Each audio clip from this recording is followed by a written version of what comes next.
សូមស្វាគមន៍មកកាន់ Channel សហគមន៍ឆ្នោតរបស់ Admin ថ្ងៃនេះ Admin មានលេខតម្រុយល្អៗរបស់ឆ្នោតយួនសម្រាប់ចែកជូនពុកម៉ែបងប្អូននៅថ្ងៃទី28 ខែ 11 ឆ្នាំ 2025 នេះដូចនេះ Admin មិនចង់ឲ្យចំណាយពេលវេលារបស់ពុកម៉ែបងប្អូនយូរតោះយើងមកតាមដានលេខតម្រុយរបស់យើងទាំងអស់គ្នាសម្រាប់លេខតម្រុយ2លេខមានលេខ86លេខ34សម្រាប់លេខតម្រុយអូស2លេខមានលេខតម្រុយទី1រអូស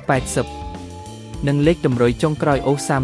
30សម្រាប់លេខតម្រុយ3លេខមាន371គុណនិង512គុណ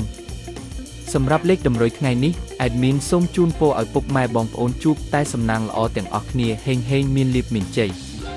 ជាចុងក្រោយសូមកុំភ្លេចជួយចុច Subscribe និង Comment ហើយដាក់សញ្ញារូបកណ្ដឹងដើម្បីជួយផ្ដល់កម្លាំងចិត្តមកកាន់ Admin ជាពិសេសងាយស្រួលតាមដានវីដេអូថ្មីនិងលេខតម្រុយល្អៗជាប្រចាំថ្ងៃជាមួយ Admin សូមគោរពលាពុកម៉ែបងប្អូនពីខ្ញុំបាទសហគមន៍ឆ្នោតសំណាងល្អទាំងអស់គ្នាសូមអរគុណ